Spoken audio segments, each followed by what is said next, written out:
परमानन्दमाधवम्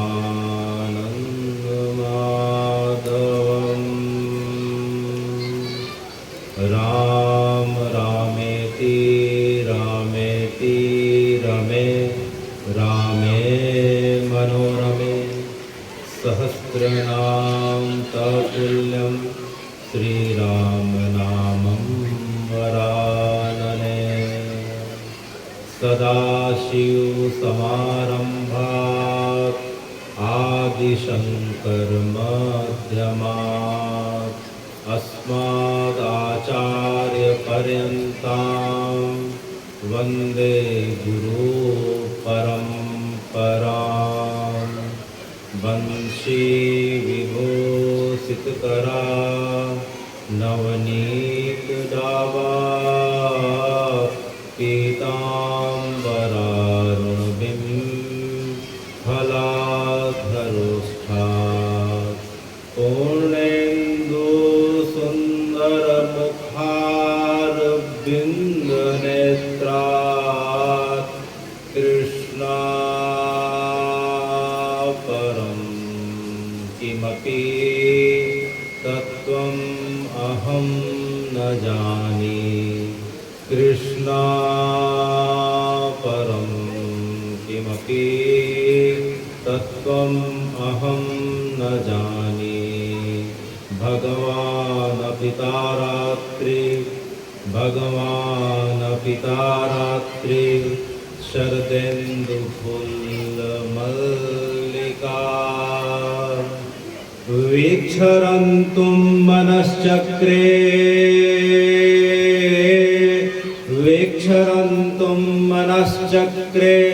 योगमायामुपाश्रिता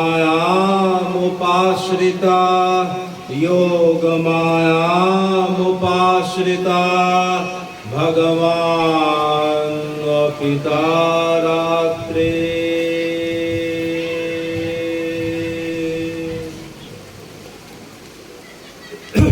हे भगवान,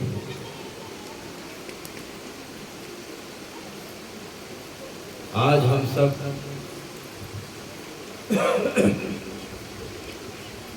इस महाशिवरात्रि के शुभ अवसर पे रामायण कथा का जो दुर्लभ आयोजन 45 वर्षों से ग्राम करसीमा के ग्रामवासियों के द्वारा आयोजन किया जा रहा है, यह बड़ा ही अद्भुत हरि और हर की एक एकता का एक बड़ा अद्भुत समन्वय हमें देखने को मिल रहा है। क्योंकि परंपरा के हिसाब से मूलतः हरि और हर में कोई भेद नहीं बताया गया है। जहाँ हरि है वहाँ हर है, और जहाँ हर है वहाँ हरि है। इसका जो है उदाहरण अगर हम जानना चाहें तो बगल में जगन्नाथपुरी में जहाँ हरि है वहाँ सबसे प्रथम जो है लिंगराज महादेव के रूप में प्रकट होते हैं, तब जो है जगन्नाथ जी हरि के रूप में उनका प्राकट होता है। काशी विश्वनाथ में जो है प्रकट होने के पहले बिंदु माधव प्रकट होते हैं, तब काशी विश्वनाथ का आगमन होता है। अगर हम मथुरा में जाते हैं तो सबसे पहले बुद्धेश्वर महादेव आते हैं, तब जो है हरि जो है कृष्ण के रूप में आते हैं। वृंदावन में गोपेश्वर महादेव है तो उनके सामने जो है बाल स्वरूप में जो है कृष्ण लला विराजमान है। इस प्रकार से राम जी रामेश्वरम में जो है उनके ज्योतिर्लिंग की स्थापना के साथ उनकी पूर्णता और एक रूपता को प्राप्त होते हैं। इसी प्रकार से हे भगवान, जब आपका द्वापर में कृष्ण के रूप में अवतार हुआ था तो आप जो है द्वारकाधीश के रूप में भले रहे थे, लेकिन आप नित्य जो है नागेश्वर महादेव का जब तक आप दर्शन नहीं करते थे तब तक आप राजकाज का प्रारंभ नहीं करते थे। इसी प्रकार से हे भगवान, जब आपकी लीला 126 वर्ष की अवस्था पे पूर्ण हो रही थी, 125 वर्ष की अवस्था पे, तब आपने जो है जो प्रथम ज्योतिर्लिंग का नाम से जो प्रसिद्ध है, जिसे हम सोमनाथ जी के नाम से जानते हैं, तो सोमनाथ जी के गोद में आपने जो है अंतिम लीला को शनिवार के दिन दोपहर को 12:18:27 को अपनी लीला को जिस प्रकार से संपन्न करी योग अग्नि के माध्यम से, वह भी जो है हरि और हर की समन्वयता का और जो है अभिन्नता का प्रतीक है। तो परंपरा के हिसाब से हरि और हर में कोई भेद नहीं है। इसी कारण से इस महाशिवरात्रि के पावन अवसर पे जब हम देखते हैं कि हमारे अंचल में विभिन्न क्षेत्रों में जब महाशिवरात्रि के समय जो रामायण का हम आयोजन सुन रहे हैं, देख रहे हैं, या हरि और हर की प्रसन्नता के हेतु एक साथ प्रसन्नता का जो हेतु बनता है वह मूल हेतु यही है कि हम महाशिवरात्रि में जो है भगवान शंकर को राम जी की कथा सुना है, और राम जी के समय जब आता है तो उन्हें हम महादेव की कथा सुना है। तो हरि और हर में कोई भेद नहीं है, इस प्रकार से हमने सुना। तो हे भगवान, अभी आपने हमें बताया कि लिंगराज है तो वहाँ जगन्नाथ जी है, जहाँ बिंदु माधव है वहाँ विश्वनाथ जी है, जहाँ भूतेश्वर है वहाँ कृष्ण है। तो हमारा धमतरी जो अंचल है, क्या आप किस प्रकार की कृपा को प्राप्त किया है क्या? तो नारद जी ने मुस्कुराते हुए हम सबको बताया कि अवश्य ही धमतरी में इतवारी बाजार है, धमतरी में इतवारी बाजार है। तो इतवारी बाजार जो धमतरी का मूल प्राचीन उद्गम स्थान है, अगर हम वहाँ जाके देखें तो सबसे पहले वहाँ जो है बुढ़ेश्वर महादेव के रूप में महादेव जो आते हैं, उसके पश्चात जो है बगल में राम जानकी आते हैं। तो हरि और हर की एक रूपता का प्रतीक है। तो धमतरी भी जो है हरि और हर की कृपा को इस प्रकार से प्राप्त होके हमें जो है गौरव की अनुभूति कराता है। बुढ़ेश्वर महादेव है और उनके बाजू में बगल में देखें तो राम जानकी है, और जहाँ राम जानकी है तो हे भगवान, आपके जो है सेवक जो है, आपके जो है रुद्रावतार कहाँ पीछे रह सकते हैं? तो जो है उसके पश्चात बगल में हम जाके देखते हैं तो वहाँ किले के हनुमान के रूप में हनुमान जी भी अपनी सेवा प्रदान कर रहे हैं और हमें आशीर्वाद प्रदान कर रहे हैं। तो इस प्रकार से धमतरी की महिमानंत गाई गई है। और हम जहाँ देखते हैं कि जहाँ भगवान का ज्योतिर्लिंग है,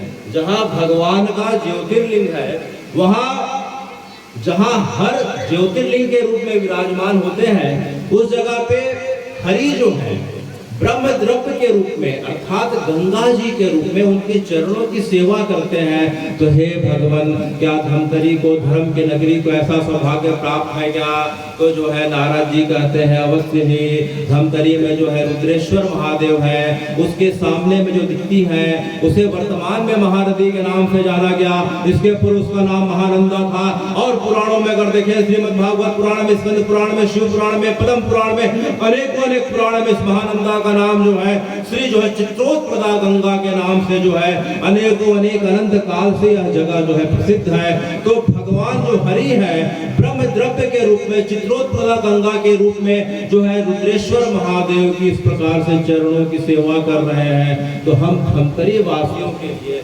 अत्यंत गर्व का विषय है कि यह जगह हरि और हर की एक रूपता को दर्शाने वाली इस जगह पे हमारा जो है जन्म हुआ है, या हमारी कर्म भूमि है, और इस जगह पे हम जो है बैठ के हरि और हर की कथा इस महाशिवरात्रि के समय सुन रहे हैं। तो हे भगवान, इस महाशिवरात्रि और शिवरात्रि में भेद क्या है? तो प्रत्येक माह की कृष्ण पक्ष की जो चतुर्दशी होती है उसे हम शिवरात्रि कहते हैं। तो साल में जो है करीब 12 या 13 शिवरात्रि पड़ती है। लेकिन हे भगवान, जो फागुन मास की कृष्ण पक्ष की जो चतुर्दशी है, तो उस समय की जो शिवरात्रि है उसे महाशिवरात्रि कहते हैं। वहां शिवरात्रि का अर्थ यह होता है, क्योंकि शिव का अर्थ होता है कल्याण करने वाला, शिव का अर्थ होता है अभौतिक कृपा करने वाले, बिना कारण के जो है कृपा करने वाले, जो इस प्रकार के ऊर्जा के स्रोत है उसे हम शिव के नाम से जानते हैं। तो महाशिवरात्रि का जो दिन है, और खास तौर से जो रात्रि जो कल पड़ी थी, तिथि के हिसाब से कल भी थी और आज भी थी, तो जो शिव जी के भक्त हैं वो महाशिवरात्रि के रूप में उन्होंने कल मनाया है। और जो वैष्णव है अर्थात जो है हरि को मानने वाले हैं, वे जो है भगवान शिव की, महादेव की आज पूजा कर रहे हैं, क्योंकि तिथि आज दिन को भी थी। तो इस प्रकार से फागुन मास की कृष्ण पक्ष की जो चतुर्दशी है, तो उस समय जो है पृथ्वी में अपितु पूरे ब्रह्मांड में ऊर्जा का प्रवाह इस प्रकार से ऊर्ध्वगामी अपने आप हो जाता है। ऊर्जा इस प्रकार से उठने लगती है कि हम जो है उस ऊर्जा के सापेक्ष सीधे होके बैठ जाएं या खड़े रहें, और परंपरा के हिसाब से हमें सनातन की परंपरा में विश्वास हो ना हो कोई बात नहीं, हरि और हर का भेद के बारे में, उनके बारे में पता हो नहीं पता हो कोई बात नहीं, बस महाशिवरात्रि की रात को अगर हम बैठ जाते हैं तो हमें जो है उस ऊर्जा का जो फल मिलना चाहिए हमें अनायास ही फल मिलने लगता है। है, वह ऊर्जा पहली बार 12 महीनों में एक बार इतनी सकारात्मक ऊर्जा के रूप में ब्रह्मांड से उतर के पृथ्वी में आती है और पृथ्वी से उतर के हमारे घर से होते हमारे शरीर के अंग प्रत्यंग में प्रवाहित होती है। इसीलिए महाशिवरात्रि के समय रात्रि जागरण का महत्व बताया गया है, क्योंकि ऊर्जा का जो प्रवाह जो है, ऊर्जा का घनत्व तो रात्रि के समय बढ़ता बढ़ता मध्य रात्रि को सबसे ज्यादा और जो है ब्रह्म मुहूर्त तक सबसे ज्यादा रहता है। इसलिए महाशिवरात्रि के समय जो है जो व्यक्ति भगवान के पवित्र नामों को लेता हुआ कथा सुनता है, नाम जाप करता है या अनायास ही बैठ जाता है, चाहे परंपरा के प्रति विश्वास होना हो, हे भगवान आप तो अद्भुत कृपा करने वाले आशुतोष हैं, आपकी कृपा इस प्रकार से अनायास हो जाती है। यह शिवरात्रि और महाशिवरात्रि में भेद बताया। तो हे भगवान, तो इस महाशिवरात्रि के बारे में जो हम देख रहे हैं कि जो शिव तत्व है, तो यह शिव तत्व के बारे में हमें जानकारी कहाँ मिलती है, हम उसके बारे में कहाँ जान सकते हैं? तो इस शिव तत्व के बारे में जानकारी जो है हमें श्री शिव महापुराण में मिलती है। अच्छा, तो श्री शिव महापुराण को किसने लिखा? तो श्री शिव महापुराण को सबसे पहले जो है आप ही ने लिखा, अर्थात महादेव ने लिखा। तो महादेव ने पहले जो है परंपरा के हिसाब से सती जी को बताने का प्रयास किया, लेकिन किसी कारण से संशय की स्थिति थी, तो उनका जब पुनर्जन्म पार्वती के रूप में होता है, उन्हें बताया। पार्वती जी ने इस कथा को जो है सनक सनकादि ऋषियों को बताया, उन्होंने नारद जी को बताया, नारद जी ने वेद व्यास जी को बताया, वेद व्यास जी ने अपने पुत्र सुखदेव को बताया, फिर सुखदेव ने जो है शुक्ताल में जो है 88,000 ऋषियों और पक्षी के सामने इस कथा को बताया। और उस समय उनके समक्ष जो है वेद व्यास जी के शिष्य सूत जी महाराज थे। उस समय उनके समक्ष कौन थे? सूत जी महाराज। तो सूत जी महाराज ने इस कथा को सुना, और जब फिर क्या हुआ कि जब 88,000 ऋषियों ने जब देखा कि अब कली काल का आगमन होने वाला है, कली काल में जो है यज्ञ विलुप्त होते जाएंगे, तप विलुप्त होते जाएगा, भक्ति विलुप्त होते जाएगी, तो जो है उनके पास समय नहीं रहेगा, सब कुछ विलुप्त होते जाएगा। तो हे भगवान, उनके कल्याण का उपाय क्या है? तो कल्याण का उपाय सोचते सोचते उन्होंने क्या किया कि प्रयागराज में जो है 88,000 ऋषियों ने एक अद्भुत महायज्ञ का, कली काल के प्राणियों के कल्याण के लिए एक यज्ञ का आयोजन कर दिया। तो जैसे ही यज्ञ का आयोजन किया तो सूत जी महाराज को पता चलता है, तो वे प्रयागराज पहुंच जाते हैं। तो हे भगवान, धर्म क्षेत्रे महाक्षेत्रे गंगा कालिंदी संगमे प्रयागे परम पुण्ये ब्रह्मलोकस्य वर्तने। अर्थात गंगा और कालिंदी का जो संगम है, जिसे हम प्रयाग के नाम से जानते हैं, जो लोगों को ब्रह्मलोक जाने का रास्ता प्रशस्त करती है, उस जगह पे फिर क्या हुआ कि जब ऋषियों ने यज्ञ करना प्रारंभ किया, मुनियः संशितात्मनः सत्यव्रत परायणा महाओजसो महाभागा महासत्रम विदेनरे। उस जगह पे सत्यव्रत पे जो है दृढ़ रहने वाले महाओजस और इस प्रकार से महातप के धनी और भगवान के चरणों में प्रेम रखने वाले उन ऋषियों ने फिर क्या किया? एक महासत्र यज्ञ का आयोजन किया। फिर क्या हुआ? तत्र सत्रम समाकर्ण्यम व्यास शिष्यम महामुनि आजगाम मुनि दृष्टुम सूतः पौराणिकोत्तमा। तो फिर जो है सूत जी, जो व्यास जी के परम प्रिय शिष्य माने जाते हैं, उन्होंने जब जो है देखा कि ऋषियों ने कली काल के प्राणियों के कल्याण के लिए यज्ञ का आयोजन किया है, तो स्वयं उस जगह पे पहुंच जाते हैं। तब उन्हें देख के सब ऋषियों ने क्या किया? उन्हें बैठा के उन्हें यथोचित आसन दिया, उनको व्यास गद्दी प्रदान करी, उन्हें यथोचित जो है पूजन सत्कार करने के बाद अब उनसे सब ऋषि जो है उनके चारों तरफ घेरा बना के हाथ जोड़ के खड़े हो गए और उनसे पूछने लग गए, हे सूत महाभागा सर्व सिद्धांत वेद प्रभो आख्या ही में कथा सारम पुराणानां च विशेषता सदाचार सद्भक्तिर्विवेको वर्धते कथम स्विकार निराश्य सज्जनै क्रियते कथम। हे सूत जी महाराज, अब घोर कलयुग आने वाला है। अब सदाचार सद्भक्ति जो है इस प्रकार से धीरे धीरे विलुप्त होने लग जाएंगे और जीवों को जो है कली काल जो है ग्रस्त लेने वाला है।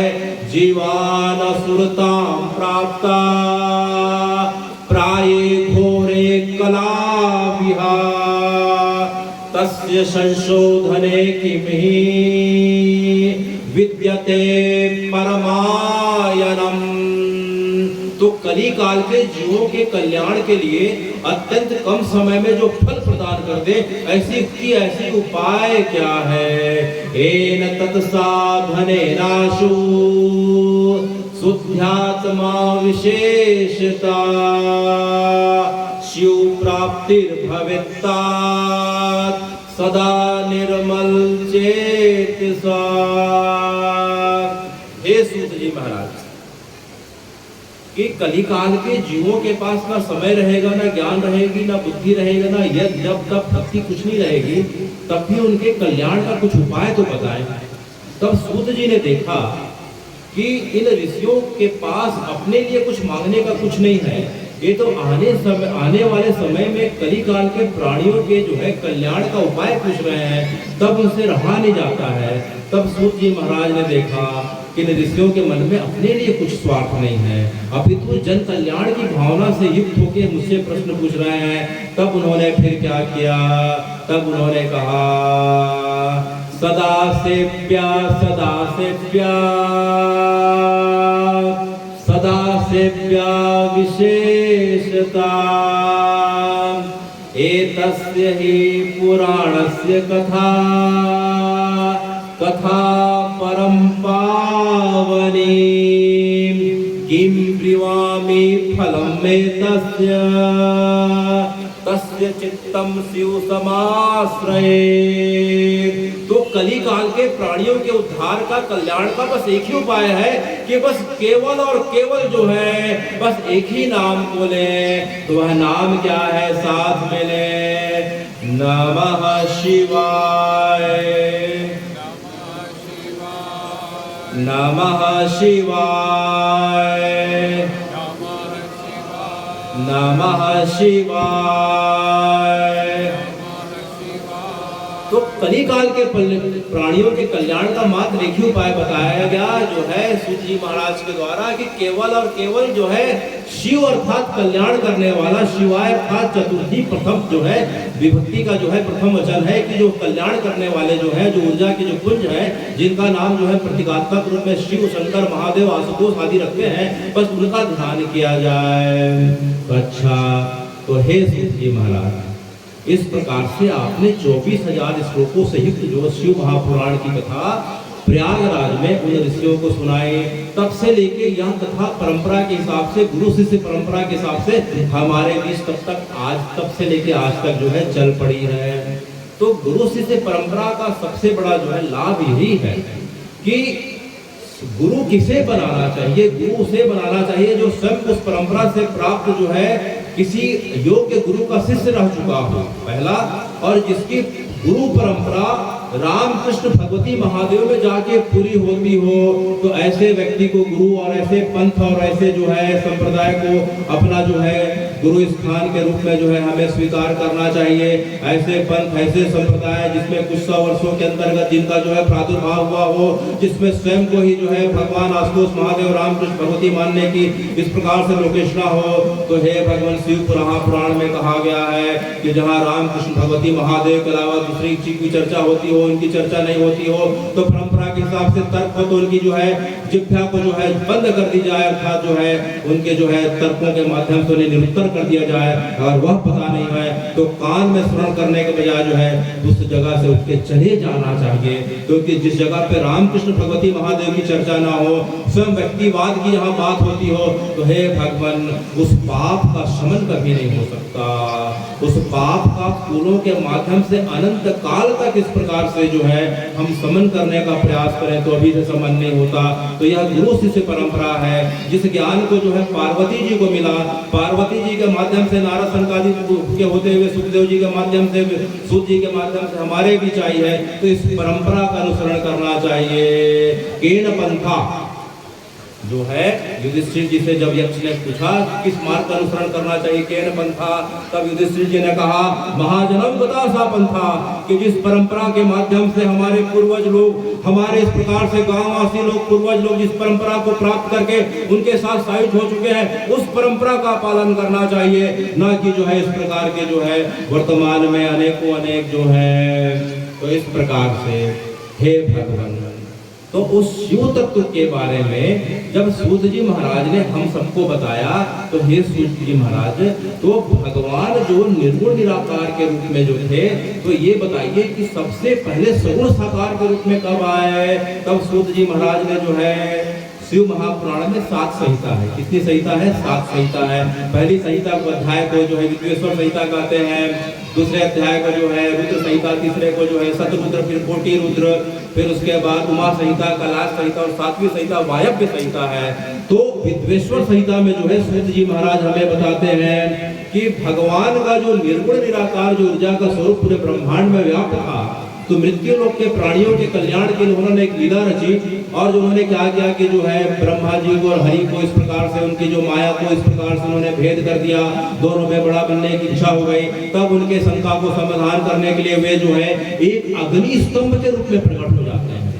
तो हे भगवान, हे महादेव, आप जो है प्रथम बार इस पृथ्वी में एक अग्नि स्तंभ के रूप में प्रकट हुए, अनंत विशाल युक्त जो है, जिसकी लंबाई, चौड़ाई, ऊंचाई, गहराई का पता नहीं था, आप जो है अग्नि स्तंभ के रूप में प्रकट हो गए।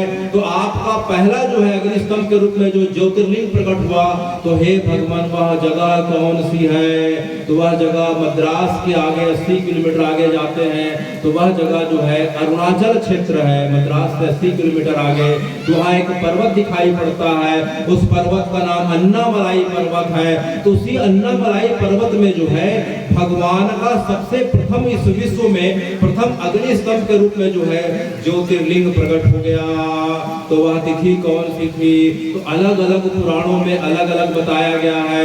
श्री शिव महापुराण में बताया गया है कि भगवान का जो है निष्कल से जो है सकल ज्योतिर्लिंग प्रकट हुआ अग्नि स्तंभ के रूप में। वह जो है अघन माह की जो है कृष्ण चतुर्दशी थी, शिवरात्रि थी। और बाकी कुछ पुराणों में बताया गया है कि फागुन मास की कृष्ण पक्ष की चतुर्दशी को यह जो है भगवान का अग्नि स्तंभ प्रकट हुआ था। लेकिन जो है भगवान का अग्नि स्तंभ प्रकट हो गया, भगवान जो है हमारे कल्याण के लिए उस छोटे स्वरूप में स्थापित हो गए। लेकिन अनेकों अनेक मुनियों के मन में चिंता हो गई। तो क्या चिंता हो गई? तो सब सोचने लग गए कि भगवान आप इतने दक्षिण दूर में जाके प्रकट हो गए हैं, न साधन है न सामर्थ्य है, तब हम आपका दर्शन पाना चाहते हैं तो फिर कैसे करें? तब भगवान ने कृपा करके अपने आप को 12 जो है ज्योतिर्लिंगों के रूप में प्रकट कर दिया। सौराष्ट्रे सोमनाथे च श्रीशैले मल्लिकार्जुनम उज्जैन्यां महाकालम ओंकारे ममलेश्वरम वाराणस्यां तो विश्वेशम त्र्यंबकं गौतमी तटे। अच्छा, तो हे भगवान, वाराणस्याम तो विश्वेशम त्र्यंबकम गौतमी तटे। ऐसा है कि जहाँ हरि हैं वहाँ हर तो रहते ही हैं। तो अभी हरि तो आ गए। अभी हमने देखा कि जो है अभी तिथि पड़ी थी 24 जनवरी की, 22 जनवरी या 24 जनवरी जो अभी तिथि थी पिछले महीना, उस समय रामलला तो आ गए। अब रामलला आ गए तो जो है हरि तो आ गए, लेकिन फिर हर कैसे करेंगे? तो हर जो है अब काशी में अब हर से रहा नहीं जा रहा है। अब देखते देखते ज्ञानवापी परिसर तो निर्मित हो ही गया, और अब कुछ समय के पश्चात जो है जिस जगह पे हर का मूल स्वरूप विद्यमान था, हे भगवान, जिसके सामने नंदी जी मुख करके इंतजार कर रहे हैं, और जहाँ ज्ञानवापी कूप आज भी आपका जो है इस प्रकार से प्रतीक्षा और आपकी बाट जो रहा है कि कब अपने जो है जल से आपका अभिषेक करूं, क्योंकि यह ज्ञानवापी कूप, हे भगवान, कथा बताती है कि गंगा जी के आने के पहले प्रकट है। गंगा जी के आने के पहले ज्ञानवापी कूप प्रकट है। तो ज्ञानवापी कूप है और नंदी जी है, उनके सामने भगवान का जो स्वरूप दिखाई पड़ रहा है विश्वेश्वर के रूप में। आप विश्व के नाथ के रूप में जो है विश्वनाथ के रूप में काशी में विराजमान है, लेकिन परंपरा के हिसाब से, हे महादेव, कुछ विक्षेप आ गया था। यह भी आपकी लीला है। जब हमारे अंदर जो है इस प्रकार से आलस्य आ जाता है, प्रमाद आ जाता है, तो भगवान अपने आप को कुछ समय के लिए संकुचित कर देते हैं, कुछ समय के लिए हमारे आंखों से ओझल हो जाते हैं। तो आपने यही किया, जब हमारी प्रमाद की अवस्था आ गई तो फिर उस समय क्या हुआ कि वर्तमान का जो ज्योतिर्लिंग है, इस मंदिर का निर्माण 2080 वर्ष पूर्व जो है राजा विक्रमादित्य के द्वारा कराया गया था, लेकिन जो है 1194 ईस्वी में मोहम्मद गौरी और जो है कुतुबुद्दीन ऐबक की लड़ाई के समय कुतुबुद्दीन ऐबक को गौरी ने हरा दिया, तो काशी विश्वनाथ के ज्योतिर्लिंग के पूरे मंदिर परिसर को ढा दिया गया।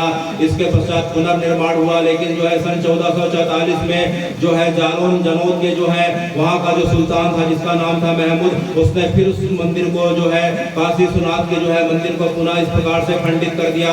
राजा टोडरमल के द्वारा फिर से जो है अकबर की सहायता से इसका निर्माण किया गया, लेकिन फिर क्या हुआ कि 1447 में 1647 में शाहजहां के द्वारा उसे तोड़ने का फरमान जारी कर दिया गया। शाहजहां के सैनिक 100 से ज्यादा काशी विश्वनाथ के आसपास के मंदिरों को ध्वस्त कर चुके थे, लेकिन लोगों के विरोध के कारण वापस जाना पड़ा। लेकिन उसके पश्चात शाहजहां का जो पुत्र था औरंगजेब, उसने फिर क्या किया, क्योंकि यह तिथि सबको याद होनी चाहिए।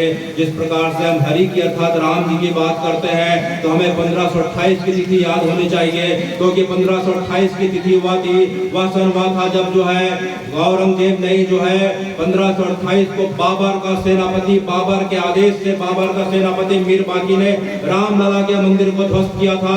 वह तिथि हर सनातनियों को याद होना चाहिए 1528 की। उसी प्रकार से सनातन की परंपरा में अपनी तिथियों को भूलना नहीं चाहिए, क्योंकि वह तिथि थी 16 अप्रैल जो है 1647 को, सो जो है 16 अप्रैल जो है 1669 को शाहजहां के द्वारा, शाहजहां के पुत्र औरंगजेब के द्वारा फरमान जारी किया गया कि जो है ज्ञानवापी मंदिर को तोड़ दिया जाए। तो ज्ञानवापी मंदिर को तोड़ने का कार्य प्रारंभ हुआ, 5 महीने तक चला, और 2 सितंबर 1669 को जो है औरंगजेब को चिट्ठी लिखी गई कि जो है मंदिर तोड़ के जो है ऊपर में मस्जिद शामिल कर दी गई है। यह बात कपोल काल्पनिक बात नहीं है, यह बात औरंगजेब के जो है मुख्य सलाहकार जो है उनके साथ जो है मीर रहा करते थे, उन्होंने आलमगीर नाम की जो है किताब लिखी है। वह किताब की मूल प्रति आज भी कलकत्ता के एशियाटिक लाइब्रेरी में रखी है, आज भी कोई भी जाके देख सकता है, पढ़ सकता है। उसमें जो है मस्जिद आलमगीरी में उन्होंने पूरा का पूरा वर्णन तारीख के साथ किया है कि 16 अप्रैल से लेकर 2 सितंबर तक की जो है यह घटना हुई जब मंदिर को इस प्रकार से खंडित कर दिया गया। उसके पश्चात जो है इंदौर की रानी अहिल्याबाई होलकर के द्वारा 1780 में पुनः निर्माण किया गया। इसके पश्चात महाराजा रणजीत सिंह के द्वारा 1884 में जो मंदिर के ऊपर सोने का छत्र दिखाई पड़ता है, उनके द्वारा 100 किलो से ज्यादा, 1 क्विंटल ज्यादा सोने का दान करके मंदिर को निर्मित किया गया। और हे भगवान, आने वाले हम कुछ वर्षों के अंदर देखेंगे कि ज्ञानवापी का ज्योतिर्लिंग जो है पुनः अपने उसी वैभव स्वरूप को प्राप्त होने वाला है, जिस स्वरूप में जो है कुछ 100 वर्षों तक पहले था। बस इसके लिए प्रत्येक व्यक्ति को गिरहरी प्रयास करना होगा। उस क्या प्रयास करना होगा सबको पता है कि हे भगवान, क्योंकि हरि और हर है तब तक हम हैं, रामकृष्ण भगवती महादेव है तब तक हम हैं। तो इस प्रकार से यह काशी कोई साधारण काशी नहीं है, उस काशी में आप जगत के नाथ विश्वनाथ के रूप में विराजमान है। तो जो है आज 12 ज्योतिर्लिंग में आज कुछ समय जो है हम काशी के बारे में जानने सुनने का प्रयास कर रहे हैं। तो हे सूत जी, यह काशी जो है नाम कैसे पड़ा, काशी का नाम कैसे पड़ा? तो सूत जी कहते हैं कि कास्य नाम के राजा हुआ करते थे। कास्य नाम के राजा का उस क्षेत्र पे राज था, उनके नाम के कारण इस क्षेत्र का नाम काशी पड़ा। काशी अर्थात प्रकाश देने वाला, ज्ञान का प्रकाश देने वाला। तो तब से लेके आज तक काशी को ज्ञान की नगरी कहा जाता है। आज भी अगर हम शंकराचार्य जी की जगत गुरु की उपाधि की अगर हम बात करें तो काशी विद्वत परिषद के विद्वानों के द्वारा निर्णय लिया जाता है, तब जो है किसी व्यक्ति को जगत गुरु की उपाधि प्राप्त होती है। तुलसीदास जी ने भी जो है रामचरितमानस की पूर्णता को प्राप्त नहीं किया था काशी विश्वनाथ के मंदिर में, प्रांगण में। तो काशी जो है संपूर्णता को, ज्ञान की संपूर्णता को प्रदान करने वाली नगरी शुरू से रही है कास्य नाम के राजा के द्वारा। और शुरू में जो है काशी का नाम जो था माधवपुरी था। क्या नाम था? तो हे भगवान, माधवपुरी क्यों था? क्योंकि ये माधव अर्थात हरि का जो है क्षेत्र माना जाता था। तो माधव के जो है इस जगह पे प्रेम के अश्रु गिरने के कारण जो है इस जो है तीर्थ बन गया। इस जगह पे इसको बिंदु तीर्थ के नाम से आज भी जाना जा सकता है, जाके दर्शन किया जा सकता है। फिर क्या हुआ? तो जो है भगवान का एक नाम आनंद कन है, हरि का नाम, माधव का नाम, एक नाम आनंद कन है। इसी कारण से काशी किसका नाम पड़ा और दूसरा नाम इसका नाम आनंदवन पड़ा। अच्छा, इसके पश्चात फिर क्या हुआ कि एक बार जो है शंकर जी जो है कैलाश छोड़ के जो है इधर आते हैं। इधर आने के बाद उनको यह जगह इतनी अच्छी लगी कि उन्होंने जो है माधव से इस जगह को अपने तप के लिए मांग लिया। तो माधव बड़े खुशी खुशी से उन्हें इस जगह को प्रदान कर देते हैं। और इस जगह पे रह के जो है महादेव अनेक मनवंतर तक, अनेक युगों तक नहीं, अनेक मनवंतर तक उन्होंने तप किया। और तप करने के पीछे उनका भाव चतुर्भुजी माधव के रूप में ना था, चतुर्भुजी माधव के रूप में ना होके जो है आने वाले समय में जो उनका अवतार तीर धनुष लिए हुए जो राम जी के रूप में जो आने वाले हैं, उनके रूप में वे जो है उनका ध्यान करने लग गए। तब उनकी इस तपस्या से माधव प्रसन्न होते हैं और प्रसन्न होने के पश्चात पूछते हैं कि जो है हे महादेव, मुझसे कुछ आशीर्वाद, क्या जो है आपकी क्या कामना है? तब महादेव ने कहा कि मेरी कामना है कि मैं इस मणिकर्णिका घाट पे रह के आपका तप किया हूँ। इस मणिकर्णिका घाट में और सामने में जो गंगा जी बह रही है, गंगा जी के तट में या गंगा जी के जल में किसी व्यक्ति का शरीर छूटता है तो आप उसे मुक्ति प्रदान कर दें। तब हरि ने मुस्कुराते हुए, हंसते हुए, प्रसन्न भाव से कहा कि हे शंकर जी, आपके इतने युगों बीत गए, इतने मनवंतर, इतने कल्प बीत गए, आपके राम नाम के प्रभाव से यह 5 कोस का क्षेत्र इतना पुण्य क्षेत्र हो गया है। इसमें मणिकर्णिका घाट, गंगा जी तो है ही, इस 5 कोस में कोई भी व्यक्ति शरीर बस छोड़ दे तो उस राम नाम के आपके द्वारा लिए गए प्रभाव से वह व्यक्ति मुक्त हो जाएगा। तब से लेके यह क्षेत्र अविमुक्त क्षेत्र के नाम से जाना जाने लगा। लेकिन जो है हरि ने, विष्णु जी ने एक शर्त लगा दी। बोले क्या शर्त लगा दी? बोले वह तभी मुक्ति को प्राप्त होगा जब आप एक स्वरूप में यहाँ विद्यमान होंगे, क्योंकि आप तो अवघड़दानी है, कहीं भी चले जाते हैं। तब शंकर जी ने मुस्कुराते हुए कहा कि मेरी भी एक शर्त है महाराज। बोले क्या शर्त है? बोले आपको भी यहाँ रह के मुझे हर समय दर्शन देना पड़ेगा, तभी मैं यहाँ रह पाऊंगा, क्योंकि मैं आपके बगैर, आपके नाम के बिना, आपके दर्शन के बगैर एक क्षण नहीं रह सकता। तब राम जी ने जो है, बड़ी अद्भुत बात है, तब राम जी ने जो है जगत में पहली बार घटना हुई और एक ही बार घटना हुई कि राम जी ने शंकर जी के आग्रह को स्वीकार करते हुए उस जगह पे अपने आप को लिंग स्वरूप में प्रकट कर दिया।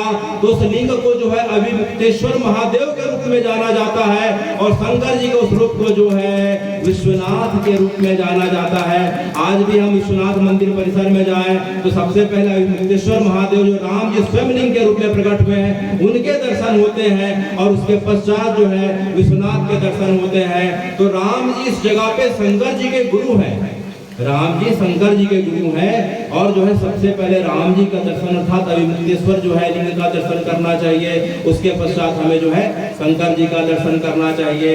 तो इस प्रकार से शंकर जी के नाम ली गई जो है, राम नाम से जो है अनंत समय तक जो है पवित्र भूमि के जो नाम है उसका नाम काशी है। तो पहला नाम काशी पड़ा, उसके बाद जो है माधवपुरी हुआ, आनंदवन हुआ, अब उसका नाम क्या पड़ गया? अविमुक्त क्षेत्र हो गया। इस विमुक्त क्षेत्र में इस 5 कोसी जो काशी में जिस योनि का चाहे स्थूल हो चाहे चर हो चाहे जो है स्थूल चर हो नक्चर हो कोई भी जो है कीट पतंग हो चर हो अचर हो कोई भी अगर जो है किसी का प्राण अगर छूटता है तो शंकर जी उसे तारक मंत्र अर्थात राम नाम प्रदान करते हुए उसे मुक्त कर देते हैं। और काशी का एक नाम जो दिखाई पड़ता है उसे हम महाशमशान भी कहते हैं। क्या कहते हैं? तो हे भगवान, इस शमशान और महाशमशान में क्या अंतर बताया गया है?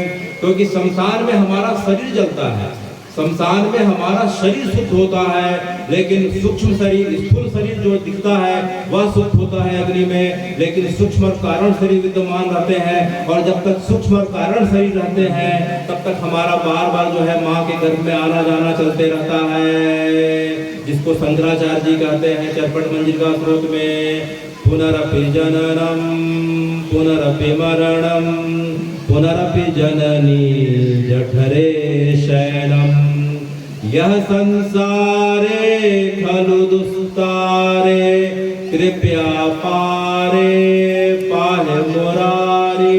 इस प्रकार से जो है बार बार आवागमन का कारण जो है बनता है सूक्ष्म और कारण शरीर, लेकिन महाशमशान का क्षेत्र अर्थात जो काशी क्षेत्र है विमुक्त क्षेत्र है उस जगह पे किसी व्यक्ति का शरीर छूटता है, चाहे किसी वर्ण संप्रदाय का हो किसी योनि का हो चराचर कुछ भी हो, चाहे उसे परंपरा में विश्वास हो ना हो, लेकिन उस क्षेत्र में अगर उसका प्राण अगर छूटता है तो उसके स्थूल के साथ सूक्ष्म और कारण शरीर की भी मुक्ति मिल जाती है महादेव के द्वारा तारक मंत्र के द्वारा।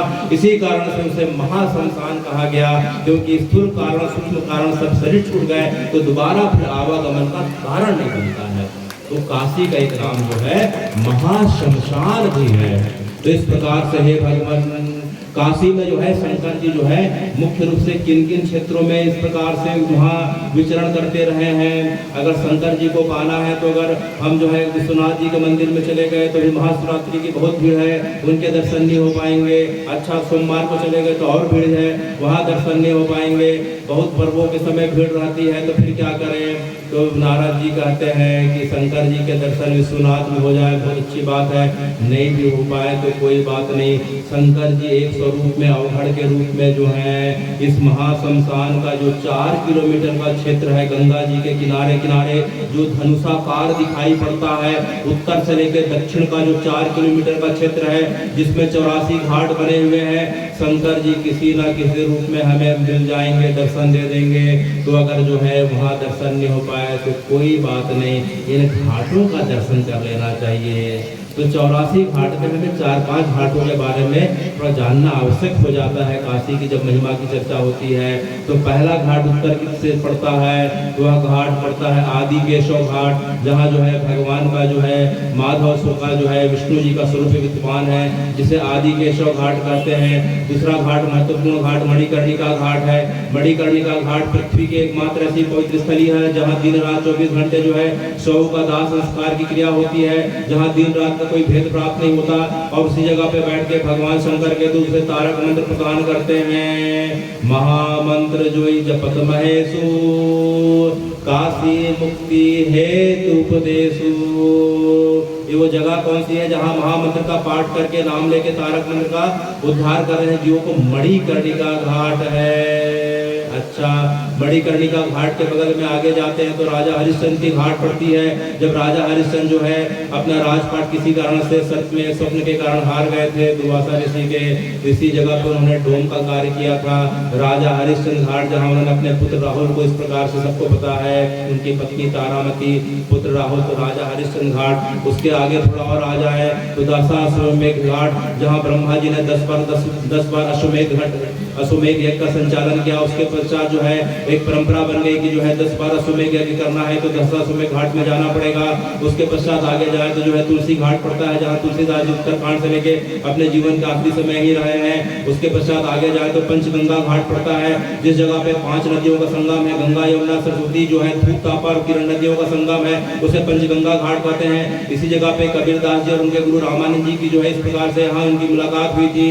और जो है उनके और आगे जाए तो हे भगवान असी घाट पड़ता है। सावन शुक्ला सप्तमी जो है इसी जगह पे सावन शुक्ला सप्तमी को जो है तुलसी तजोतनी इसी जगह पे असी घाट पे तुलसीदास जी ने अपने शरीर को छोड़ा था।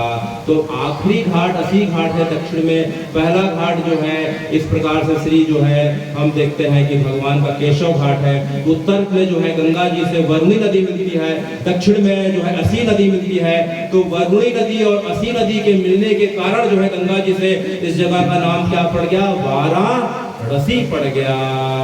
और शास्त्र कहते हैं काश्याम मरणान मुक्ति, कि जिस व्यक्ति की मृत्यु काशी में हो तो उसकी जो है मुक्ति अवश्य है, अवश्य है, क्योंकि उस जगह पे गंगा जी भी है।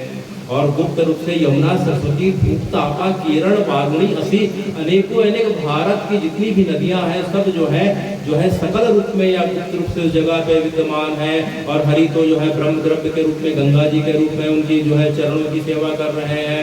तो हे भगवान, आप जो है कथा की पूर्णता का समय आ रहा है, समय की मर्यादा के कारण तो हम देखते हैं कि महाशिवरात्रि के समय जो हम अक्सर जो नाम जाप महामंत्र का जो नाम लेते हैं कि ओम त्र्यंबकम यजामहे सुगंधि पुष्टिम वर्धनम उर्वारुकमिव बंधनात् मृत्यु मुक्ति मामृता। तो हे भगवान, तो ये महामंत्र के कारण जो है क्या किसी व्यक्ति को आज तक जो है काल के ग्रास से जो है कोई बच पाया है, किसी की मुक्ति हुई है? तो इसका जो है सबसे बड़ा उदाहरण जो है काशी से हम 40 किलोमीटर दूर अगर जाएं तो गंगा जी के किनारे गोमती और गंगा का जहाँ संगम है उस जगह को हम कैथी कहते हैं। कैथी नाम की जगह है। उस जगह पे जो है सतयुग के समय मृकंडू ऋषि रहा करते थे। मृकंडू के पुत्र हुए मार्कंडे, सबको पता है उनको 16 वर्ष के अल्पायु का वरदान मिला हुआ था। लेकिन जैसे 16 वर्ष पूरा होने की आखिरी घड़ी आए, इस जगह पे शिवलिंग की स्थापना करके जो उसे निपट जाते हैं, ऋषि मंत्र का जो है ओम त्र्यंबकम यजामहे का पाठ करने लग गए।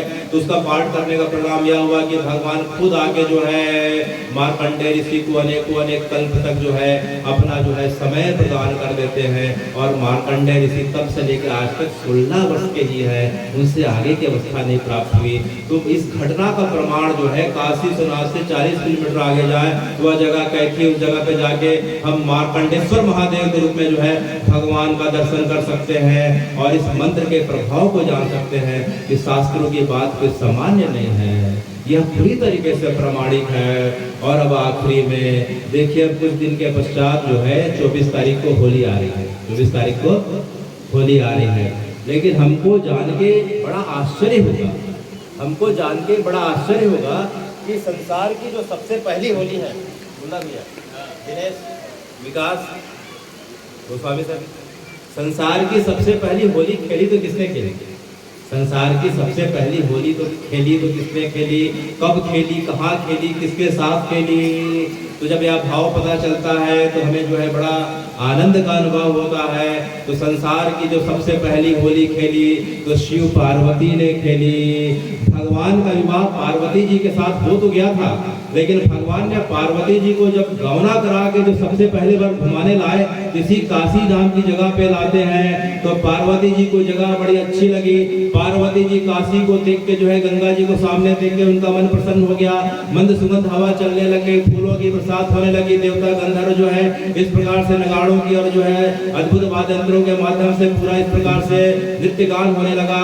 देखते देखते माहौल जो है बदलने लगा और यह बात सुन के नगाड़ों, मृदंग, ढोल ताल की आवाज सुन के भगवान के गढ़ आ जाते हैं, भूत पिशाच आ जाते हैं, सिर्फ नृत्य करने लग जाते हैं। और नृत्य करते करते उन्हें लगा कि आज तो हमारे भगवान शिव पार्वती अत्यंत प्रसन्न दिखाई पड़ रहे हैं, तो फिर उनके लिए क्या किया जाए। तो वहाँ सामने मणिकर्णिका घाट थी, तो भगवान को मणिकर्णिका घाट पे जाके बैठा देते हैं। और मणिकर्णिका घाट में जो चिता जल रही थी, इसकी शमशान की राख से जो है उन्हें जो इस प्रकार से होली खेलने लग जाते हैं। तब से लेके आज तक हे भगवान, इस जगत में जो पहली बार जो होली खेली गई वह मणिकर्णिका घाट में खेली गई। शिव पार्वती के साथ उनके गढ़ों के द्वारा खेली गई। वह जो तिथि थी वह फागुन शुक्ल पक्ष की एकादशी थी। अभी जो एकादशी आने वाली है, जिसे आमलकी एकादशी के नाम से जाना जाएगा, 15 दिनों के बाद उसे जो है रंगभरी एकादशी के नाम से जो है भगवान के गढ़ जानते हैं और काशी में लेके तब से लेके आज तक मनाया जाता है। तो शमशान में, महाशमशान में पहली होली खेली गई मणिकर्णिका घाट में शिव पार्वती के गढ़ों के द्वारा। तो यह पहली होली खेली गई जो होली के जो है 3 दिन पहले पड़ता है। तो उसके पश्चात जो है ब्रज की होली पता है वहाँ 1 महीने की होली चलती है। तो इस प्रकार से होली का समय बड़ा आनंद उमंग का समय है। देखिए साल में जो है 12 एकादशी पढ़ते हैं वह हरि के लिए है। एकादशी हम जो है विष्णु जी की प्रसन्नता के लिए करते हैं, लेकिन अभी जो एकादशी आने वाली है उसमें जो है हरि और हर की एकजुटता का जो है हमें समन्वय दिखाई पड़ता है, क्योंकि उस एकादशी को जो है स्वयं जो है हर जो है हरि की प्रसन्नता के लिए पूरे अपने गणों के साथ मना रहे हैं, नाच रहे हैं, नृत्य कर रहे हैं और केवल राम नाम का जप कर रहे हैं। तो ये एकादशी जो है अगर हम मनाना चाहें जिसमें हरि और हर दोनों की प्रसन्नता हो रही है, तो एकादशी आने वाली है। होली जो है फागुन पूर्णिमा को होगी, उसके 3 दिन पहले जो एकादशी पड़ेगी, तो उस एकादशी को हमें जो है मनाना चाहिए। और साथ में जो है फागुन पूर्णिमा की भी एकादशी होलिका दहन को मनाना चाहिए। लेकिन अगर आज की परंपरा में अगर हमने सुन लिया तो फागुन एकादशी को जो है हरि और हर दोनों की प्रसन्नता प्राप्त होती है। तो इस प्रकार से आज जो है ग्राम करसिवा में हरि और हर की जो एकजुटता के लिए राम कथा का जो आयोजन किया गया है अपने आप में बड़ा प्रशंसनीय है।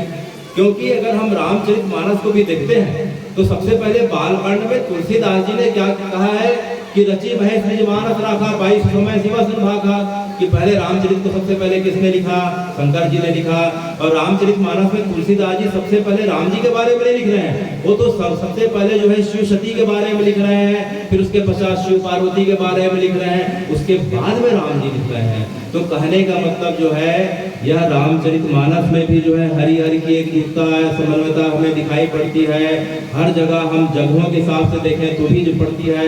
तो कहने का मतलब यह है, समझने का भाव यह होना चाहिए कि हरि और हर में कोई भेद नहीं है। हमें जो है बिना भेद के जो है राम कृष्ण भगवती महादेव जो हमारे प्रकृति के हिसाब से अलग अलग स्वरूप में हमारे पास आके हमारे ऊपर कृपा करने के लिए आते हैं, हमें सबका जो है एक ही भाव के साथ सम्मान करना चाहिए। और अंत में नाम संकीर्तनम यस्य सर्व पाप प्रणाशना प्रणामी दुख शमनकम नमामि हरिं परम। साथ में बोले हरे कृष्ण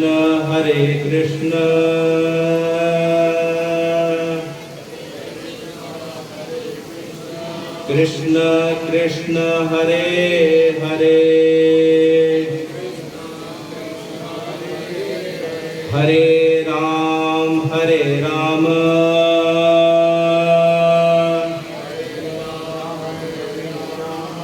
राम राम हरे हरे राम राम हरे हरे। अंत में मैं इस कार्यक्रम के